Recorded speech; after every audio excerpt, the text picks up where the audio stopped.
कुणकेश्वर जिल्हा परिषदेमध्ये शिवसेना उद्धव बाळासाहेब ठाकरे पक्षाच्या वतीने आमचे एक धडाडीचे युवा नेतृत्व गणेश गावकर आणि या ठिकाणी पंचायत समितीला आमचे दीपक नारकर दीपक कदम हे विद्यमान सरपंच आहेत. हे दोघे मिळून या ठिकाणी निवडणूक लढवत आहेत. कुणकेश्वर पंचायत समितीला अजून आमचे गणेश वाळके ते सुद्धा त्या ठिकाणी आहेत. आणि ह्या संपूर्ण मतदारसंघामध्ये गावागावामध्ये किंवा घराघराचा कानोसा घेतला तर ह्या शिवसेना उद्धव बाळासाहेब ठाकरे पक्षाचे जे उमेदवार त्यांच्यावर खूप मोठा राजकीय दबाव होता, खूप मोठ्या आर्थिक सत्तेचं आमिष दाखवलं गेलं होतं.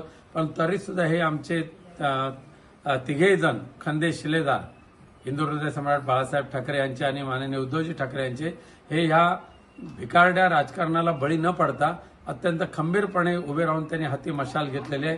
सर्व ग्रामस्थ यांचा पूर्णपणे त्यांना समर्थन आहे आणि मला खात्री आहे ह्या कुणकेश्वर जिल्हा परिषद आणि दोन्ही पंचायत समितीमध्ये शिवसेना उद्धव बाळासाहेब ठाकरे पक्षाची मशाल प्रज्वलित होईल एवढी 100% खात्री आहे.